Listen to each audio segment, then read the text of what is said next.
நான் தான் கதை புத்தகம். நான் இந்தியாவில் உள்ள ஒரு தொழிற்சாலையில் பிறந்தேன். என் பெயர் ரோசன். என் நிறம் நீலம். நான் காகிதத்தால் செய்யப்பட்டேன். என்னை செய்து முடித்தவுடன் ஒரு நெகிழி பையில் வைத்தேன். என்னுடைய நண்பர்கள் பலர் இருந்தனர். எங்கள் அனைவரையும் ஒரு பெரிய பெட்டியில் வைத்து கனமொன்றில் ஏற்றினர். சில மணி நேர பயணத்திற்கு பிறகு நாங்கள் அனைவரும் கோப்பைங் எனும் பட்டணத்தை அடைந்தோம். அங்கே ஒருவர் எங்களை இறக்கி ஒரு சிற்றங்காடிக்கு எடுத்துச் சென்றார். சற்று நிமிர்த்தி பார்த்தேன். முருகன் சிற்றங்காடி என பெயர்பலகை இருந்தது. அக்கடையின் முதலாளி திருமுருகன் எங்களின் மேல் விளையாட்டையே ஒட்டினார். என் விலை 15.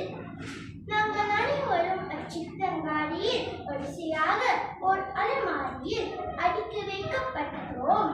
கால ஓட்டத்தில் என் நண்பர்கள் ஒவ்வொருவராக என்னை விட்டு பிரிய தொடங்கினர்.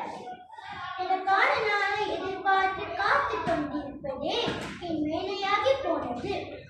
ஒரு நாள் ஒரு மாணவன் சிற்றங்காடிக்குள் நுழைந்தான். என்னை எடுத்து புடுக்கி பார்த்தான்.